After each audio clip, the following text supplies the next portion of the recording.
અંકલેશ્વર શહેરના માર્ગો ઉપર રખડતા પશુઓના કારણે વાહન ચાલકો મુશ્કેલીમાં મુકાયા છે.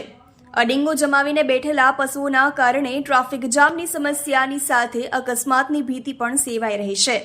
અંકલેશ્વરમાં એક તરફ બિસ્માર રસ્તા અને રખડતા ઢોરના ત્રાસના કારણે લોકો ત્રાહિમામ પોકારી રહ્યા છે. શહેરના દરેક વિસ્તારમાં રખડતા ઢોર જોવા મળે છે. હાલની સ્થિતિ એવી છે કે જાહેર માર્ગો પર પશુઓનું એક હથ્થું સામ્રાજ્ય જોવા મળી રહ્યું છે અને વાહન ચાલકોને વાહનો ક્યાંથી ચલાવવું તે ખબર નથી પડી. રસ્તા પરથી પસાર થતા હોય ત્યારે અચાનક પશુ આવી જાય ત્યારે વાહન ચાલકોને અકસ્માત થવાનો ભય રહેલો છે. સ્ટેશન રોડ, શાક માર્કેટ સહિતના કેટલાક જાહેર માર્ગો પર રખડતા ઢોર જોવા મળે છે. પશુઓને રખડતા મૂકી દેનારા પશુપાલકો સામે કોઈ જ કાર્યવાહી કરવામાં નહીં આવતા તેઓ પણ બેફામ બનીને તેમના પશુઓને રખડતા મૂકી રહ્યા છે. તહેલકા ન્યૂઝ સાથે અવ્વી સૈયદ, અંકલેશ્વર.